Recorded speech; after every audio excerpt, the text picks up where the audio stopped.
Everyone laughed at the young man collecting old tires until they found out how much he was making. Caleb Mitchell was 18 years old and carrying a debt that wasn't his to pay. Ever since his father had left, leaving behind a trail of hidden bills, he and his mother had been trying to hold on to the land that was all the family had. And it was in this silent struggle that Caleb found, almost by accident, a way out that no one around him could see. It was on a cold autumn morning that the story that the whole community of Willow Creek still tells today truly began.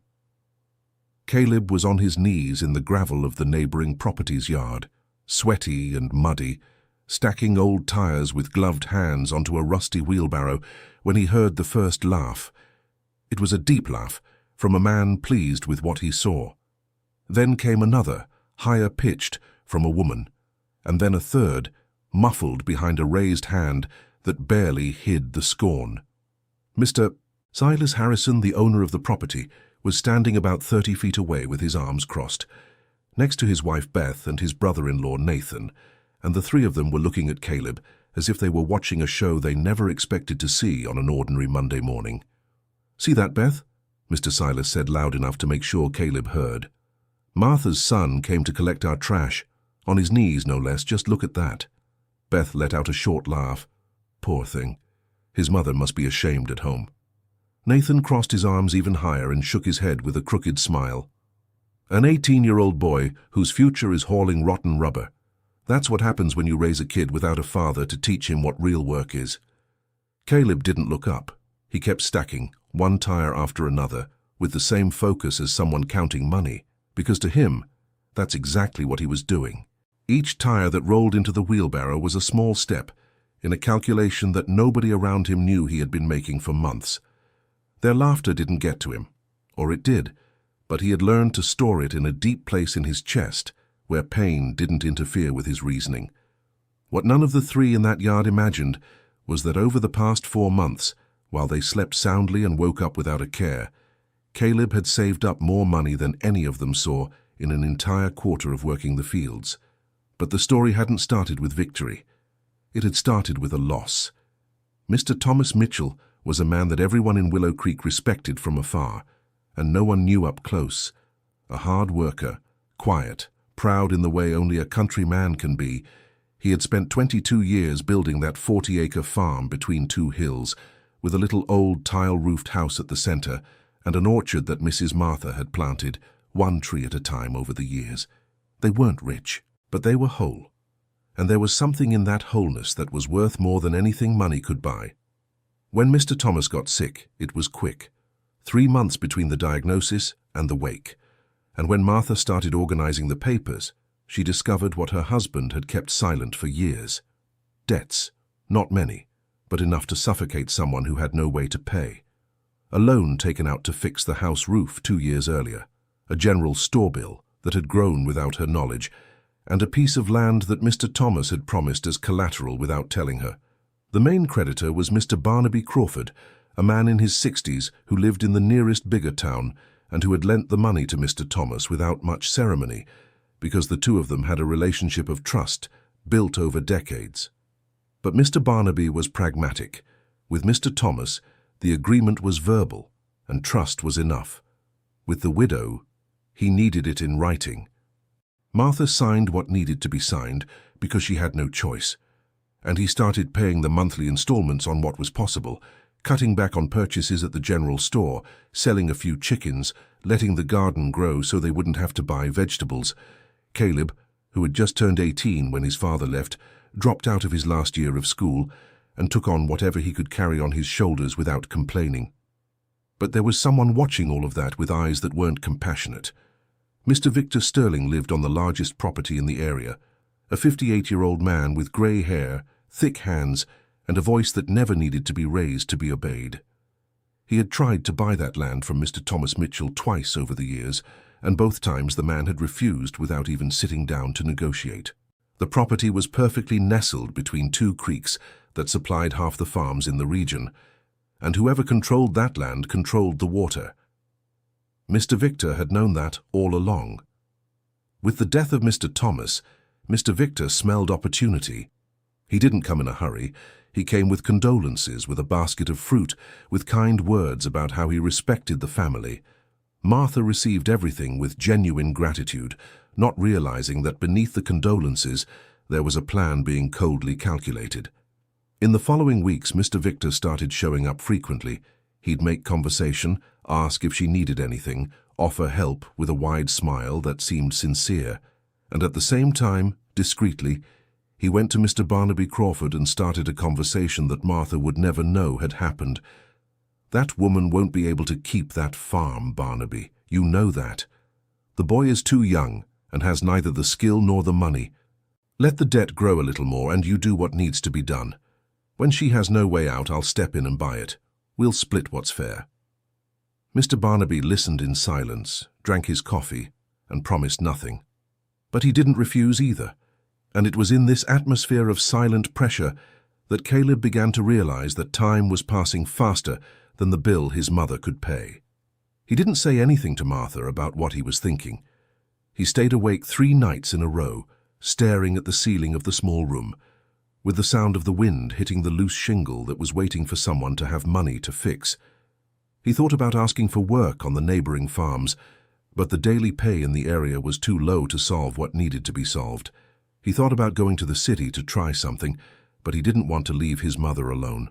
And then, on a Saturday afternoon, he went to help Mr. Arthur. Mr.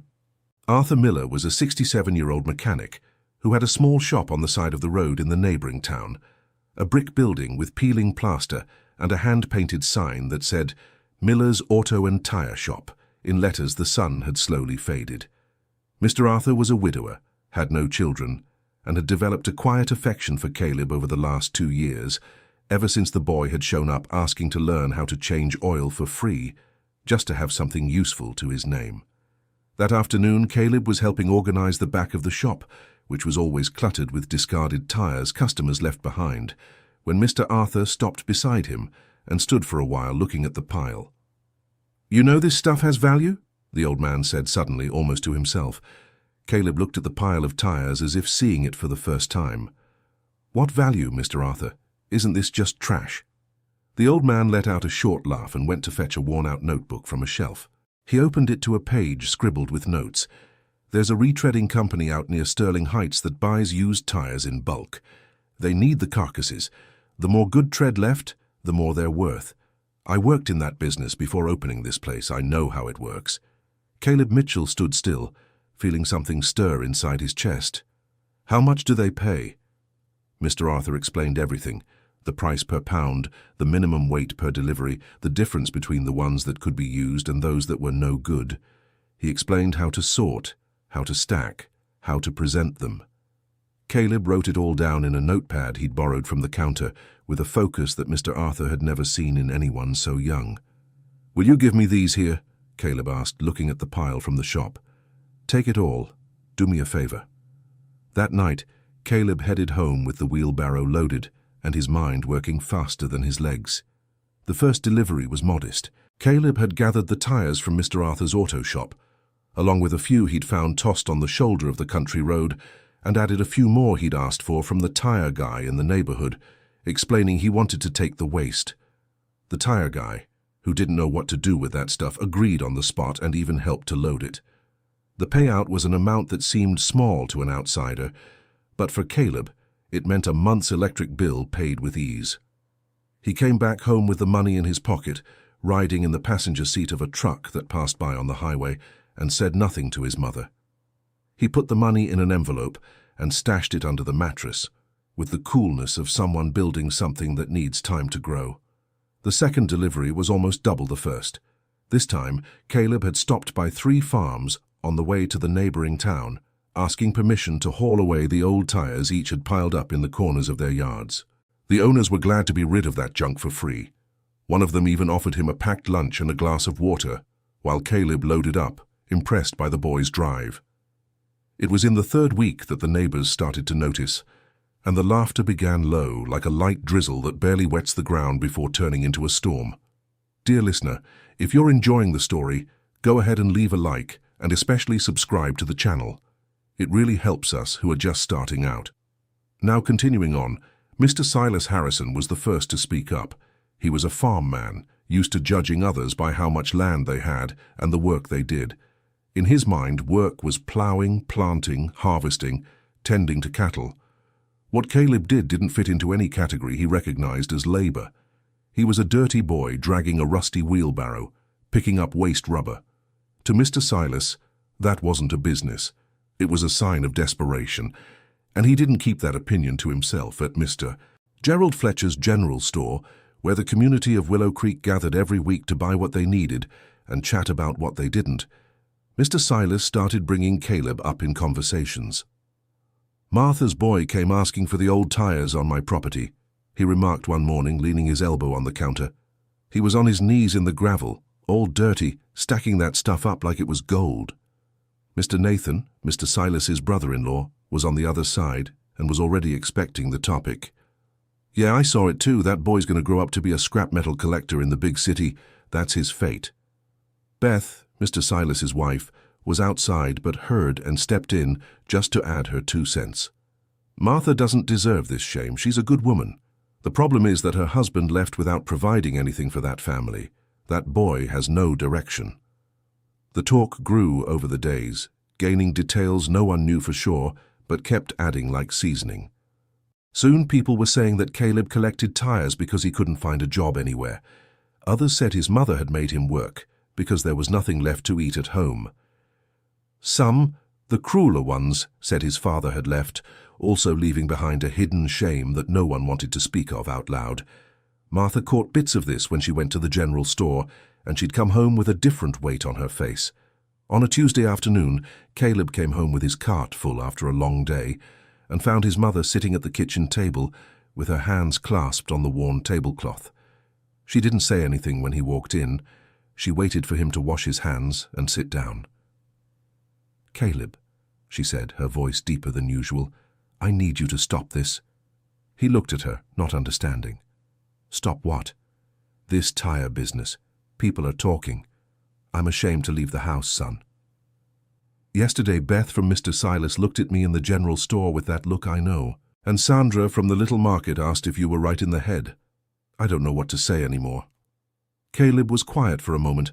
He looked at his hands, which he'd washed but still had a black residue between the lines of his fingers that wouldn't come off easily. Then he looked at his mother, at the tiredness on her face, at the dark circles that grief had dug deep and wouldn't go away. "Mom," he said calmly, "trust me for 2 more months." Martha opened her mouth to answer, but the seriousness in her son's voice stopped her. There was something in that tone she couldn't ignore. It wasn't the voice of a boy begging for leniency. It was the voice of a man who knew what he was doing. 2 months, she repeated slowly. 2 months, he confirmed. "If I can't change things by then, I'll stop." She nodded, her heart heavy, not understanding, but without the strength to contradict the certainty she saw in her son's face. Meanwhile, Mr. Victor Sterling was working in the shadows with the efficiency of someone who had experience with it. He had gone back to talk to Mr. Barnaby Crawford 2 more times, each conversation more direct than the last. And Mr. Barnaby, who had initially stayed in the grey zone, was starting to feel the weight of impatience. He wasn't a malicious man by nature, but he was a man who liked guaranteed money and hated prolonged risks. And a widow with an 18-year-old son picking up old tires seemed, from the perspective Mr. Victor carefully built, a risk that only grew over time. "This family isn't going to be able to settle the debt," Mr. Victor said in the 3rd conversation, sitting in Mr. Barnaby's living room with a glass of lemonade in his hand. "The boy's trying to do something, but what he does is childish. In 6 months the bill will grow, and she won't have anywhere to get the money. The sooner you act, the less trouble later." Mr. Barnaby swirled the glass in his hand. "There's a clause in the contract that allows for early maturity in case of proven risk of default, but to activate it, I need a justification." "I'll help build the justification," said Mr. Victor without blinking. Mr. Barnaby was silent for a long time. Then he said, "Give me another month to think. It wasn't a yes, but it wasn't a no either." And Mr. Victor left there with his patience intact, because people who wait years to get what they want know that a month is a short time. The problem was that in that same month Caleb was ramping up. He had arranged an informal agreement with the tire repairman from the neighboring town, a young man named Justin, who had more discarded tires than space to store them, and was happy to save them all for Caleb to pick up every week. He had also convinced 2 truck drivers who stopped at the gas station on the back road to save their used tires for him instead of leaving them with the attendant. And he had discovered that the farthest farm in the area, Mr. Bert Thatcher's place, had a shed out back with over 60 old tires accumulated over the years, which no one had thought to do anything with because no one knew what to do. Caleb went over there on a Wednesday morning, asked respectfully for permission, explained what he did and what he needed. Mr. Bert Thatcher was a 72-year-old man, old enough to have no patience for beating around the bush and young enough at heart to recognize initiative when he saw it. "Take them," the old man said, "but take them all at once because I don't want this back and forth here bothering the dogs." Caleb looked at the 60-some tires and calculated in silence. "Do you have a way to help me transport them? I don't have a vehicle." Mr. Bert looked at him with a dry humor. "I have a tractor I've got no idea what to do with anymore, and I have a spare employee who could be more useful. You come back Saturday morning and we'll sort it out." Caleb came back on Saturday, and he also came back the following Wednesday, with another list of places he had managed to track down over the week. That month's delivery was the biggest yet. When he received the amount from the retreading company, he stood at the town's payphone for almost a minute, rereading the number the manager had confirmed before he could thank him and hang up. But it was exactly at this point that Mr. Victor's careful plan hit an unexpected obstacle. Someone had talked to the manager of the retreading company. Caleb didn't know right away. He only noticed when he went to make the next delivery, the biggest he had prepared, 48 tires selected with an attention that was already almost professional, and the man who received him at the company stopped him before unloading. "I need some information before I accept this delivery." Caleb stayed quiet. "What kind of information?" "Where these tires came from. We received a notice that you might be collecting material from places you didn't get authorization from. I can't close the deal without checking." The humiliation was almost physical. There were 2 company employees standing nearby, and Caleb felt the weight of their eyes like stones. He took a deep breath, controlled his voice, and said, "Give me 3 days. I'll bring everything in writing with the name and address of every person who gave me the tires." The manager agreed. Caleb turned his back, went to the wheelbarrow he had borrowed to get there, and left without running, because running would be a sign that something was wrong. But inside his chest was tight with a rage and a pain he couldn't separate. These were the 3 most important days of his life, and someone had deliberately ripped them out of the timeline. He went to every single person on the list, one by one, on foot and by hitchhiking, and asked them to sign a simple paper he had handwritten himself, confirming they had given the tires of their own free will. Most signed on the spot, without question. Some asked questions and he explained patiently. Mr. Bert Thatcher, when he found out what was happening, signed with such force on the pencil that it almost tore the paper and said loudly what he thought of people who did this sort of thing, with words that weren't fit to repeat. Caleb returned to the company on the 3rd day with the complete list. The manager checked it, made a few calls, and came back with a different look on his face. "Everything is in order. I apologize for the inconvenience." He closed the payment. It was the largest amount Caleb had received so far, but those 3 days had cost him dearly in a way he still didn't know. While Caleb was busy running around getting the signatures, Mr. Victor had gone to see Mr. Barnaby and finally gotten what he wanted. The boy got interrupted in his business. The delivery was delayed. The family has no income this month. This is the moment. Mr. Barnaby had waited the month he had promised, and maybe a little longer than that. But Mr. Victor's conversation, along with the image built over months that the Mitchell family was sinking, was enough to tip the scales. 3 days later, an envelope arrived in the mailbox at Martha's property. It was a formal notice. The debt would be collected in full in 20 days based on a risk clause in the contract she had signed, without a lawyer to explain it. Martha read it on the porch, her hands trembling, rereading it 3 times, trying to understand if she was interpreting it correctly. The total amount was nearly 3 times what she had saved, and 20 days was a span of time she didn't know how to fill with a solution. She didn't tell Caleb anything. She carried it alone for 2 days, sleeping poorly, getting up in the middle of the night to sit in the dark kitchen and stare out the window.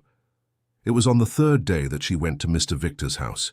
She went because she had no one else.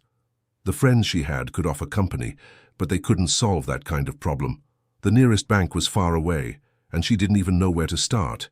And Mr. Victor had presented himself over the past few months as a man of resources and goodwill.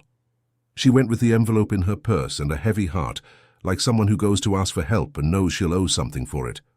Mr. Victor received her with coffee, a comfortable chair, and a smile that seemed sincere. She placed the envelope on the table. He read it unhurriedly. "Martha," he said with the tone of someone being careful with their words, "I was expecting this to happen eventually. I didn't want to be right, but I knew it was only a matter of time."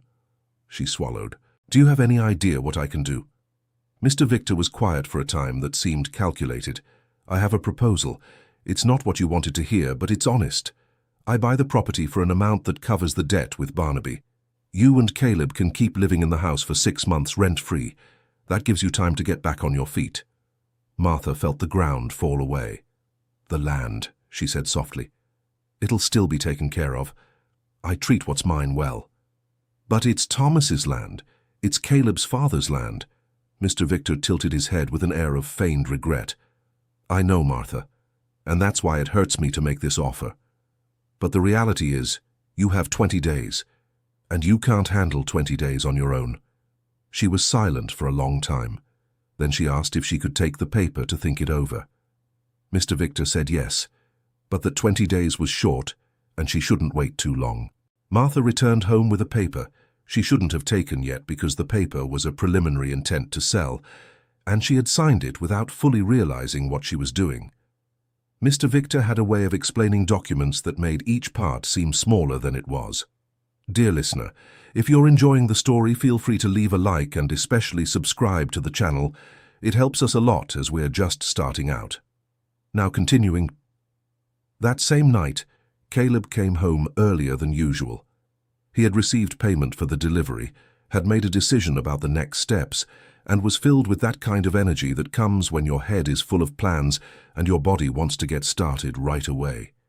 He came in through the kitchen, tossed his jacket on the chair and went to get a drink of water. That's when he saw the paper on the table. He picked it up, read the first line, read the second, went back to the beginning and reread it all slowly, paragraph by paragraph, with a growing focus that turned into shock and then into something that didn't have an easy name, but that filled his entire chest. It was an intent to sell, the property, to Victor Sterling. And below it, his mother's signature, in shaky handwriting Caleb knew by heart. He stood there for a time he couldn't measure. Then he went to the window and stared out at the orchard his mother had planted over the years, every fruit tree with a story he had heard growing up.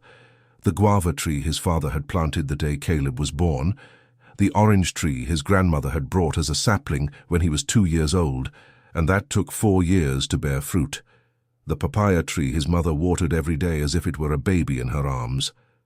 Martha's voice caught him off guard. She was standing at the kitchen entrance, wearing the faded satin robe she used after a shower, and there was something on her face that was a mix of shame and relief at no longer having to hide.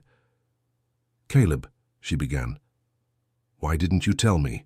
he said, still with his back to her. "Because I didn't want to worry you. Because you already carry too much. Because I didn't have a solution, son. 20 days is 20 days. He turned around, and Martha saw on her son's face an expression she had never seen before.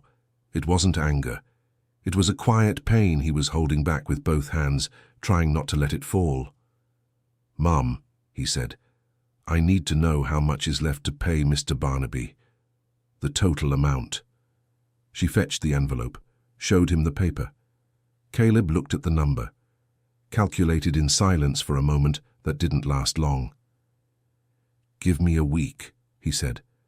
"Caleb, there's no solution in a week." "Give me a week," he repeated. "Before you sign anything else, give me a week." Martha looked at her son for a long time, at the face that had his father's features but the stubbornness that was hers, at the hands that were clean now, but that she knew would be covered in black rubber again the next day. 1 week, she said, and she went to the bedroom without being able to sleep. Caleb stayed in the kitchen until almost midnight, sitting at the table with a notebook in front of him and a pen in his hand. He wrote, scratched out, calculated. He picked up the notepad he had saved months before and reread the numbers he had jotted down. He added, subtracted, projected, and deep down in all of that, there was a question that needed an answer. With what he had saved and what he could collect from the next deliveries, he got close, but he didn't reach it. There was a gap that the system he had built so far couldn't cover in the time left. That's when he thought of Mr. Arthur. The next morning, he was at the shop before 7. Mr. Arthur had just opened the doors and was sweeping the floor with a straw broom when he saw Caleb walk in. He looked at the boy's face and knew, before any words, that something serious was going on. "Sit here," the old man said, pulling up a stool. Caleb told him everything. About the notice, the paper his mother had signed, the deadline, the amount still owed. He spoke bluntly, with the clarity of someone who had rehearsed what to say in his head during the walk there. Mr. Arthur listened without interrupting, his coffee cup growing cold in his hand. When Caleb finished, the old man was quiet for a moment. "There's a man," Mr. Arthur said slowly, as if weighing every word, "who came by here about 2 weeks ago. A businessman from out of town. He asked if I knew any supplier of used tires in regular quantity, not tires for retreading, tires for grinding. He makes recycled rubber flooring, that kind of thing. He'd pay per kilo a higher amount than retreading pays per batch." Caleb stared at the old man. "And you have his contact?" Mr. Arthur got up, went to the shelf, opened a drawer, and pulled out a folded piece of paper. He placed it in front of Caleb. "I saved it, waiting for the right moment to introduce you. I thought it would take longer, but it seems time decided to hurry up." Caleb grabbed the paper. There was a name, Julian Sinclair, and a phone number. "Is this man serious?" Caleb asked. "Serious the way a businessman is serious. If you deliver what you promise, he keeps his word. If you don't, he walks away without looking back." Caleb folded the paper carefully and put it in his breast pocket. "I'll call today." "There's one more thing," Mr. Arthur said with a different, slower voice. "This man will want a bigger volume than you can manage with that cart, and he'll want regularity, not one-off deliveries." Caleb nodded, waiting. "I have a small pickup truck parked here that I haven't used in a while. It runs, but I don't need it. If you need it, take it." Caleb stared at the old man for a moment, unable to speak. "Mr. Arthur, I don't have any way to... I'm not selling it. I'm lending it. And I'm not asking for a deadline or a return date. I'm giving you a month. If it doesn't work out, bring it back. If it does, we'll talk later." Caleb walked over to the old man and shook his hand with both hands, with a force that said everything he couldn't put into words. Mr. Arthur gave him a pat on the shoulder. "Go call the man, and then let me know." The conversation with Julian Sinclair was unlike any business talk Caleb had ever had. Julian was straightforward, spoke fast and asked precise questions. He wanted to know how many pounds per week, what kind of tires, from which areas they came, and what the average condition of the casings was. Caleb answered everything with the same precision because he had been preparing for months without knowing for what. "Do you have transport infrastructure?" Julian asked.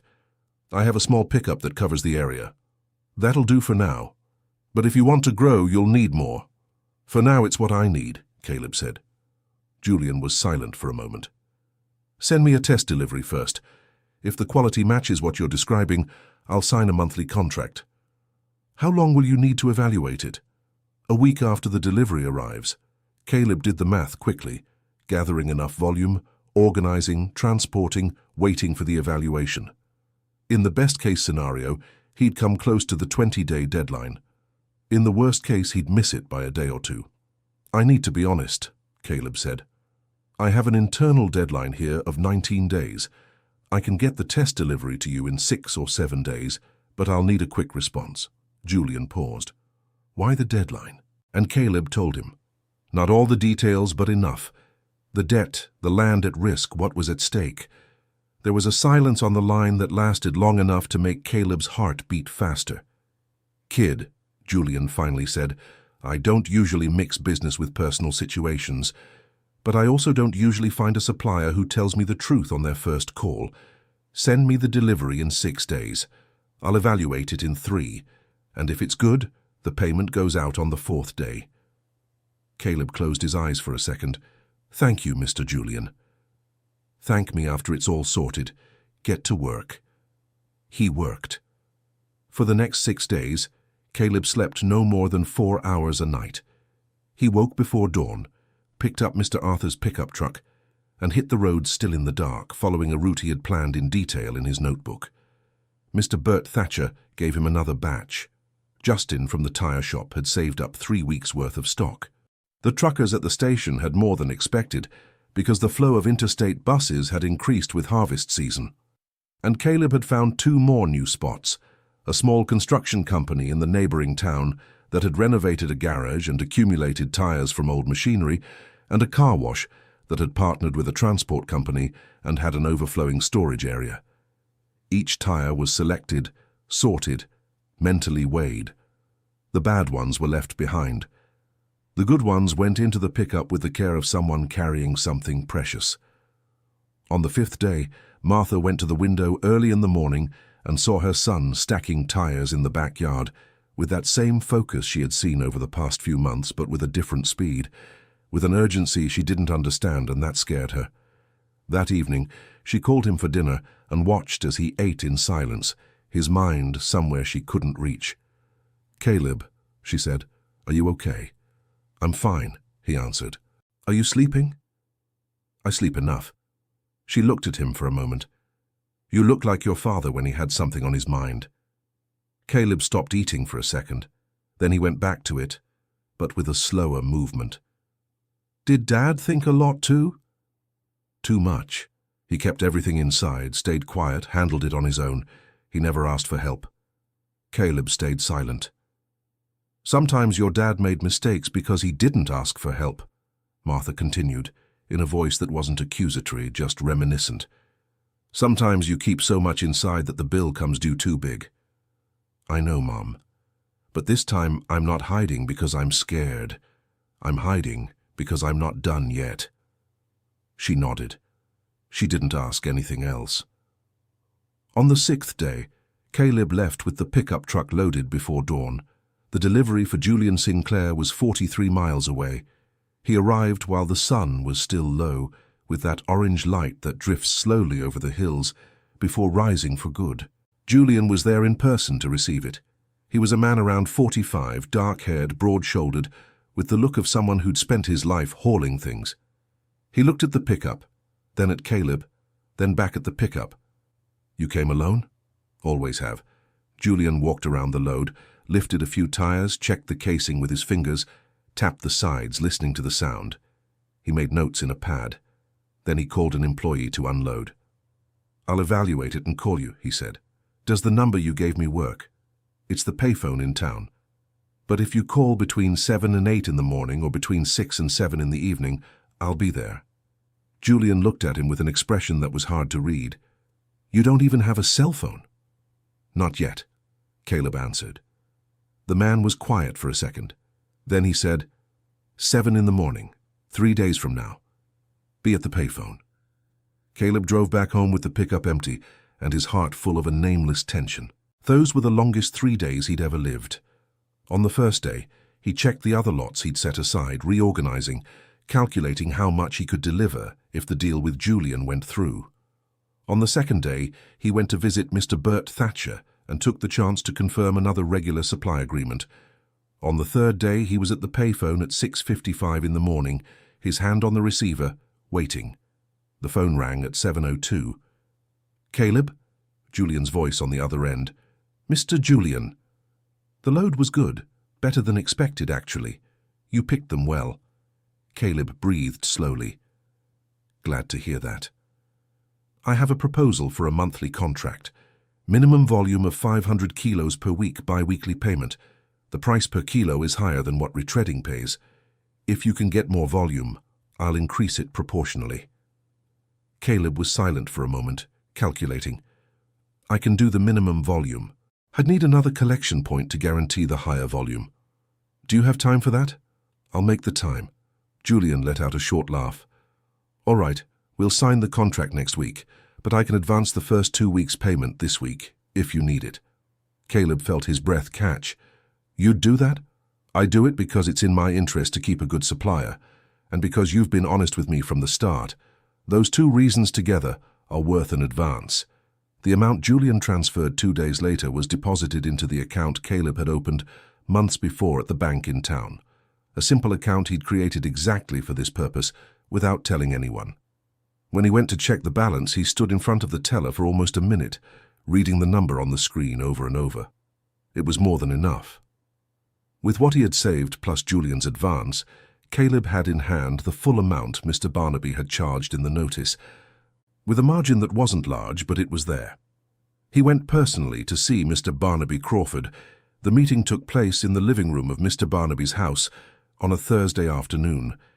Caleb walked in with the bank slip showing the balance, placed it on the table and said, "I've come to pay off the whole debt, in cash, and I want a formal receipt." Mr. Barnaby looked at the paper. Then he looked at the boy, then back at the paper. "You have this money?" he asked, with a voice that held genuine surprise. "I do. I want to make the transfer now, if you'll give me the details." Mr. Barnaby was silent for a moment. There was something on his face that Caleb couldn't quite classify, but it seemed close to an embarrassment the man wasn't used to feeling. "All right," Mr. Barnaby finally said. "Let's get this sorted out." The transfer was made. The receipt was issued. And when Caleb walked out of Mr.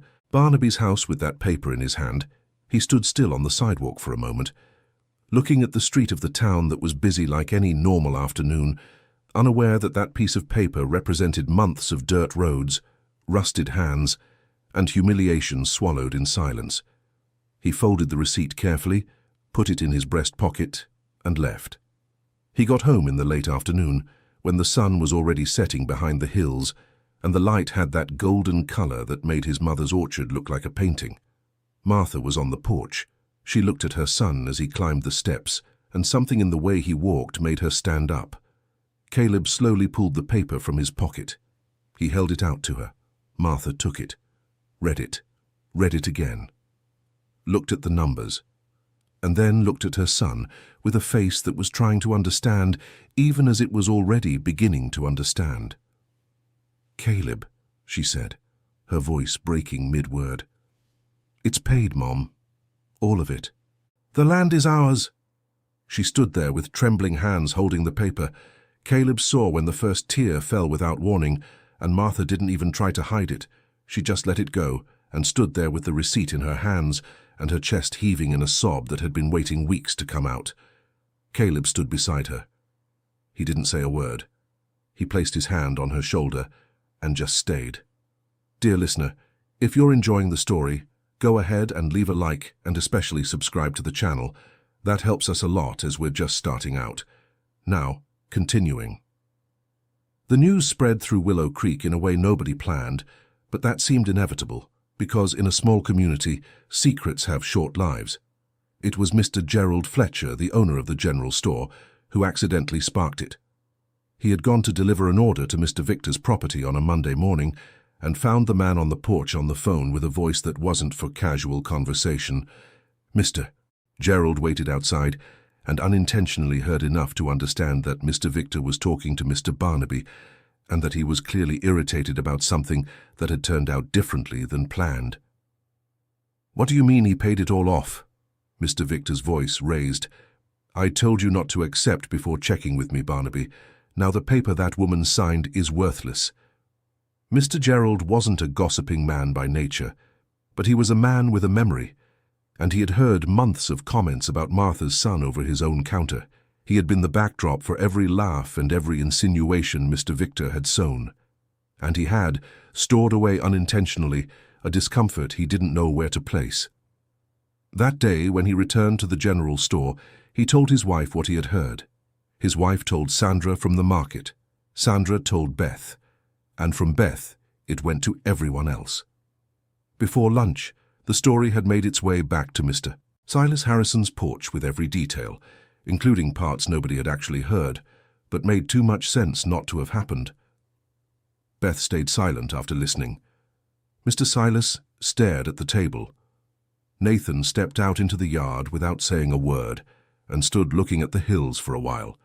Nobody in that living room could put what they felt into a single word, because it wasn't just surprise. It was the realization that they'd spent months laughing at something they didn't understand, and now it was clear the mistake had been theirs. Beth was the first to speak. "I need to go talk to Martha." Mr. Silas looked at his wife. "What for?" "Because I said things I shouldn't have." And she heard them. Nathan came back in from the porch. "I went there too to ask for the tires," he said, in a voice different from the one he usually used when the subject was Caleb. "He went there, on his knees, and I just laughed. While that boy was building something, we were all here thinking it was a joke. There was no laughter left in that room. Martha heard about the conversation between Mr. Victor and Mr. Barnaby before the end of the day, when Sandra from the little market stopped by the property with the excuse of returning a borrowed bowl, and ended up staying 2 hours in the kitchen, telling everything with a mix of indignation and fascination that was honest from start to finish. Martha listened in silence. When Sandra finished, she stared out the window for a moment. "I went to Victor's house to ask for help," she said softly, more to herself than to Sandra. "I know, Martha. Everyone found out. But you didn't know what he was doing behind the scenes. I should have suspected, but I went because I was scared and had nowhere else to turn." Sandra placed her hand over hers. "But you don't have to be scared anymore. The land is still yours." Martha nodded slowly, and she thought to herself that there was a difference between knowing something in your head and feeling it in your chest. The paper with the receipt was real. The land was still under her feet, but the shock of what had almost happened was still there, and it was going to take a while to fade. The meeting between Caleb and Mr. Victor happened 3 days later, in a way Caleb hadn't planned. He was leaving the general store with a sack of groceries when Mr. Victor appeared at the entrance with his usual long stride, hands in his pants pockets, his hat pulled forward the way he always wore it. They saw each other at the same time. There was a brief moment where neither said anything. Caleb stood still, the sack in his arm, looking at the man. Mr. Victor stepped closer. He gave a smile that had something of forced reconciliation about it. "Caleb, I hear you took care of your family's situation. I'm glad for you." Caleb looked at him for a moment. "Thank you, Mr. Victor. If you need anything, you know you can count on me." Caleb nodded without smiling. "I know, but we're doing fine now." He turned and left. And Mr. Victor stood in the middle of the general store entrance with that smile that had hung in the air with nowhere to land. Mr. Gerald, who had witnessed the scene from behind the counter, pretended to be straightening a shelf, but there was a corner of his mouth he couldn't quite keep still. In the days that followed, Caleb worked at the same pace, but with a lightness that had arrived unannounced. The same dirt road, the same tires, the same pickup truck from Mr. Arthur's, but a different weight in his chest. On a Saturday afternoon, he went to Mr. Arthur's shop with an envelope. The old man was standing at the counter when Caleb walked in. He looked at the envelope in the boy's hand. "What's that?" "It's the payment for the month on the pickup. I know you said you didn't want it, but I need to pay." Mr. Arthur stared at the envelope without taking it. "I told you it was a loan, and you were honest. That's why I want to be one, too." The old man crossed his arms. "Caleb, I'm 67 years old. I spent my whole life working for people who took the work and never looked back to say thank you. I'm not asking anything of you. I know you're not asking, but what you did for me was more than just a tool. It was believing in me when no one else did. And that has a value I don't know how to repay, but I'll start like this." Mr. Arthur fell silent. After a moment, he picked up the envelope. He didn't open it. He put it in the pocket of his apron. "Thank you, son." "Thank you, Mr. Arthur." They stood there for a moment, the old man and the young man in the shop that smelled of grease and engine, with the sun coming through the open door and warming the worn cement floor. There was nothing left to say, and in that case, the silence was enough. The contract with Julian Sinclair was signed on a Monday morning, at a simple table in the small office the businessman kept in the town where the warehouse was located. Caleb went in clean pants and a pressed shirt, just as his mother had insisted, with the notebook in his chest pocket. Julian signed on his end, made a copy for each of them, and closed the folder. "One question," Julian said, as the two drank coffee after the signing. "You said you started with a wheelbarrow." "That's right. And you had no one helping you." "Mr. Arthur. But he helped me at the end, when my business was already running." Julian shook his head. "I've seen a lot of people start a business with much less than they needed. Most give up at the first serious problem. How many did you have?" Caleb thought for a moment. "Depends on how you define a serious problem." Julian let out a genuine laugh. "That's the way it is. Go to work." Caleb returned to Willow Creek with both contracts in his pocket. There was still one thing left, the roof repair. For 2 years, the loose tile in the back room had let in wind in the winter and water when it rained hard. Martha had placed a basin on the kitchen floor as a temporary solution that had become permanent. Caleb had spent months looking at that basin and feeling a mix of anger and determination that was the most consistent fuel he had ever found. He hired 2 masons from the neighboring town, whom Mr. Bert Thatcher had recommended as honest and careful. The job took 4 days. On the last afternoon, when the men finished and came down the ladder, Caleb went up to check, walked carefully across the roof, tapped the new tiles, and heard the solid sound they made. He came down with a feeling in his chest he couldn't name, but recognized as relief in the most physical sense the word could have. Martha was on the porch when he came down. "Did it turn out well?" she asked. "It did." "You can take the basin out of the kitchen." She was silent for a moment. Then she got up, went into the kitchen, picked up the basin that had been in the corner for 2 years, and washed it in the sink. When she came back and put it in its usual place, under the counter, there was something on her face that was different from any expression Caleb had seen in recent months. It was peacefulness. Mr. Arthur used Caleb's payment to fix the shop sign, which had fallen over during a heavy rainstorm and had been leaning against the wall for months. He hired a painter to redo the letters, this time with good paint that wouldn't fade quickly, and he fixed the office door that had been creaking for so long that he had stopped hearing the noise. When the new sign was put up, Caleb went there to see it. He stood on the sidewalk looking at the fresh letters. "Looks good, Mr. Arthur." "It does," the old man agreed, standing beside him, arms crossed. "Looks like a real shop again." "It always was." Mr. Arthur shook his head with a humor that had a touch of disguised emotion. "Go on, Caleb. You have a delivery early tomorrow." Caleb left. With the second installment of the contract, Caleb opened a separate account that he called the Reserve Fund in his notebook and promised himself he wouldn't touch it unless necessary. He began waking up every day with a mental list of routes, volumes, pickup dates. The mind that had spent months planning in secret now planned with the freedom of someone who no longer had to hide. One night, sitting at the kitchen table after dinner, while Martha knitted in the chair beside him, she asked without taking her eyes off the yarn, "Are you going to keep this up, the tire business?" "Yes." "For how long?" Caleb thought for a moment.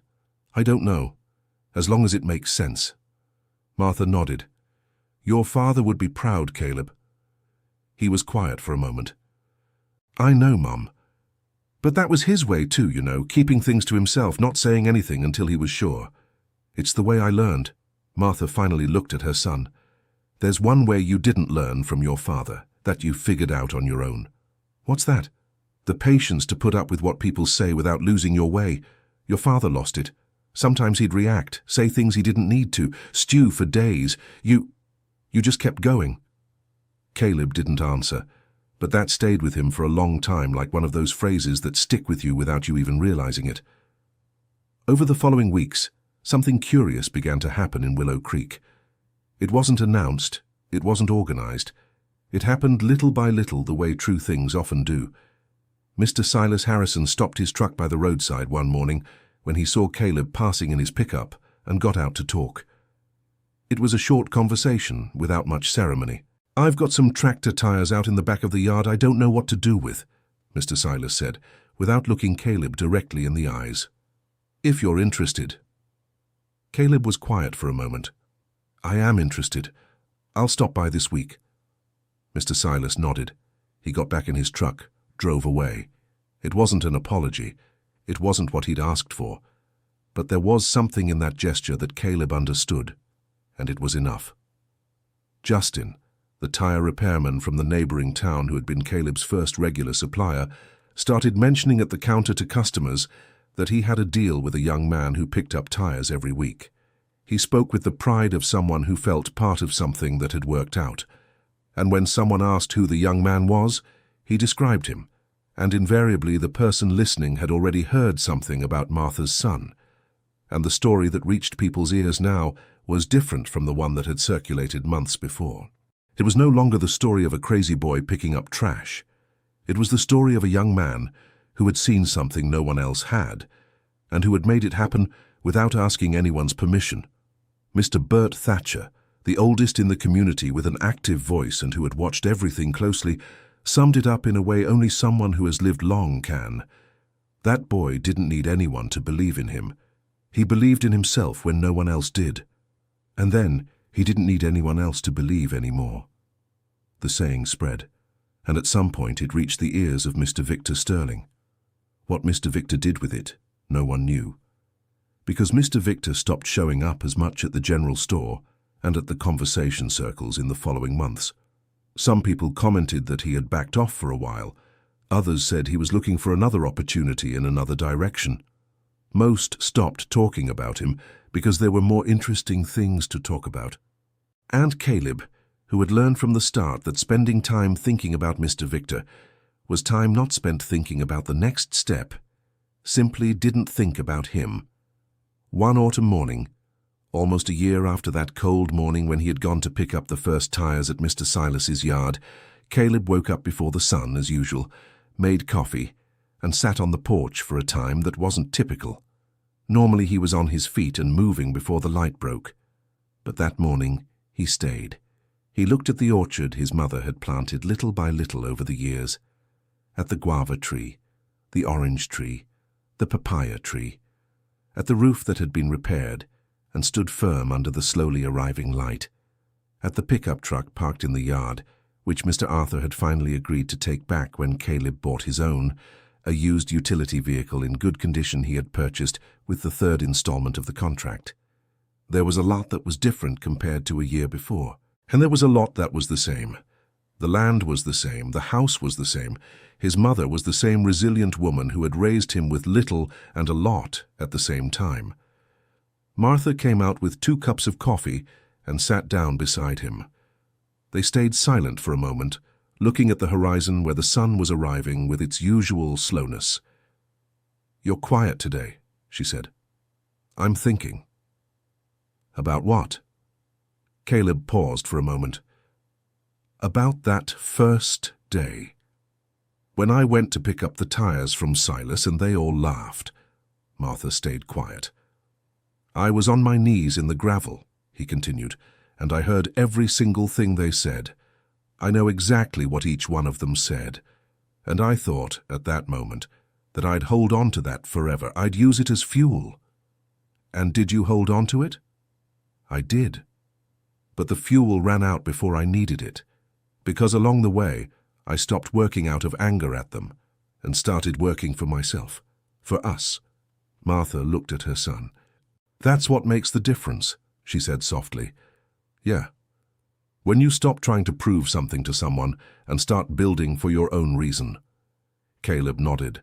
They both stayed silent, with the coffee cooling in their hands, looking at the same land that had nearly slipped from their grasp, at the orchard that was history, at the hills behind, green and quiet, with no hurry to go anywhere. The laughter of Mr. Silas, of Beth, of Nathan, had lasted for months. It had echoed through the general store, through the chat circles, through the dirt roads of Willow Creek, and it had faded away without leaving a mark on any of the things that truly mattered. Caleb's dignity had lasted his whole life, and it would keep going. End of the story. Now you've met Caleb. He didn't ask for permission to dream. He didn't ask for them to believe in him. Which story touched you the most today? Tell us in the comments, leave your like, and subscribe to the channel so you don't miss the next one.